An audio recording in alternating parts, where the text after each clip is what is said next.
today we'll focus on biases, right? So yesterday we touched upon, in the previous video we touched upon bias and variance. Now let's dig deep on what bias is. Bias can be present in various forms, right? It can come from your data, it can be present in your model, or it can also be present in someone who's going to share the insights, right? So it can also be from the humans. So let's see selection bias. Let's say you go to your favorite restaurant and you are planning to order a platter. Let's say it's seafood platter. You may have in your mind that that platter could be a mixture of multiple of your favorite dishes, right? It could be some dish made of prawns, fishes, or crabs. And you might have in mind that it is somewhat equally distributed, right? You might get equal amount of whatever your favorite dishes are, but it is not so, right? So when you actually see the dish, so there are some dish which is overrepresented, meaning the amount of that let's say fish will be overrepresented compared to prawns, right? This is called as selection bias. So if your training data is, let's say one of your feature has three different categories and just a single category is overrepresented compared to the other categories, this can lead to skewed model outcome, right? Now let's see what measurement bias is. Now this is also very common bias. This is again caused due to the devices you use to collect data, right? So you would have come across this famous meme or famous poster, right, wherein one of Obama's colleague would be checking his weight, and without the knowledge of that colleague, Obama will be stepping into that weight machine, right? So the weight looks weird now, right? So it has some error added to it, which that guy doesn't know.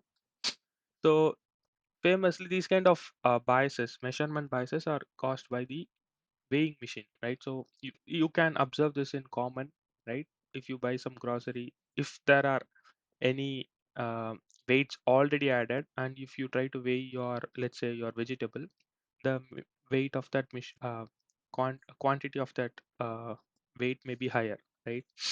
So this is what is measurement bias is all about. This we should be very cognizant of this bias as well when as a data scientist or a machine learning engineer. You need to know the source from which the data comes in, right? And what how the data collection process happens. So if it is going to if you are going to if there are any devices used to collect the data, make sure that device is not suffering from measurement bias. Then bias from human, right? So it is when this can happen when you are passionate about an hypothesis and you are working on that hypothesis.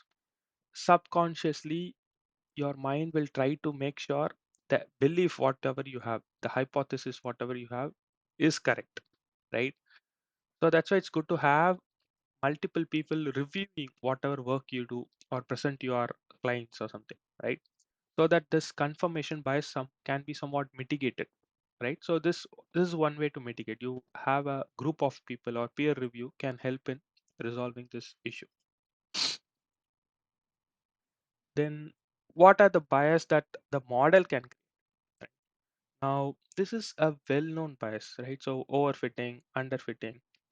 So wherein you train a model for a long time, right? So overfitting can happen in multiple ways, and training the model for too much time is one of the reason for overfitting. Now, the model gets so comfortable with your training data set, wherein it will try to fit all the data points, right? So you can see from this plot wherein the true trend is present in blue, uh, right? So it's a time series. Let's say you consider your trend of your favorite stock in, let's say, 10 days, right? Now this the actual value is what you observe in the blue line, right? And a overfitted model will look something like the line plot in the red, right? It tries to fit each and every intraday trade as well, right? So this is a it is a fit model, but it is fit only on your training data. So this model cannot transfer its knowledge gained from the training data to any other data which is similar to your training data, right? So it's not a well generalizable model. Okay. So a well tuned or well fitted model will look something like in the orange, right? So it's not going to peak at the extreme values, right? But it somewhat captures the overall pattern, right? Now let's move on to historical bias. So historical biases again, so all the models, whatever we train, right, even ChatGPT or any LLMs, they are trained only on past data, right? You would have observed this with ChatGPT, wherein uh, it has a cutoff date, right? When ChatGPT came first, it doesn't know about COVID, right? Or I'm not sure. I think it's GPT-3, right? It was trained till 2019 or 2019 end. So that model was not aware about the COVID, right?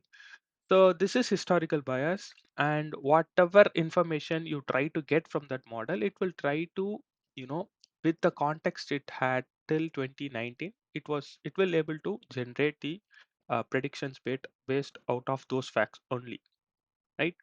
So this is historical bias. I think it's a self-explanatory, and this is all we have for today. And if you folks have any queries or any constructive comments, please feel free to post it. And if you like this video, put a thumbs up. And if you think this can be helpful or benefit others, please share it with them. Thank you.